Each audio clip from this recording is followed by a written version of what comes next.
पुण्यात हिंदू आध्यात्मिक सेवा संस्थेतर्फे हिंदू सेवा महोत्सव पार पडणार आहे। 19 ते 22 डिसेंबरच्या दरम्यान या महोत्सवाचं आयोजन करण्यात आलंय। पुण्यातील सर परशुराम महाविद्यालय मैदान इथं हा महोत्सव होत असून यामध्ये महाराष्ट्रातील अनेक देवस्थानं, सामाजिक धार्मिक संस्था सहभागी होणार आहेत। उद्घाटनाला सरसंघचालक मोहन भागवत, स्वामी गोविंद देवगिरी महाराज, इस्कॉनचे गौरंग प्रभू, ज्योतिष रत्न जैन मुनी लाभेश विजय यांच्या हस्ते होणार आहे। मठ मंदिराच्या सेवा कार्याचं प्रदर्शन, जैन तत्वावर आधारित भव्य पॅव्हेलियन, शिवगौरव गाथा अशा अनेक कार्यक्रमांचं आयोजन करण्यात येणार आहे।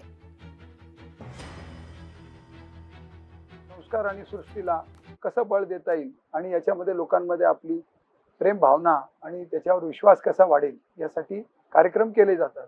ते आपण पुण्यामध्ये हा फेअर घेऊन पहिली वेळ आपल्या या सगळ्या लोकांमध्ये जागृती निर्माण करतो आहोत आणि मठ मंदिरातून होणाऱ्या सेवा कार्यांना लोकांमध्ये पाठवून सेवेचं जागृती यामध्ये यावी आणि जागृतीकरण होऊन आपल्या हिंदू, जैन, बौद्ध, सिख समाज एकत्र यावा आणि त्याचे भाविक सगळे एकत्र यावे असा या संस्थेचा उद्देश आहे। आपण सगळ्यांनी या कार्यक्रमामध्ये 19, 20, 21, 22 डिसेंबरच्या सामील व्हावं आणि या कार्यक्रमाला यशस्वी करण्याचा आपण प्रयत्न करावा। लोकशाही मराठी ऐका, पहा, जागरूक रहा।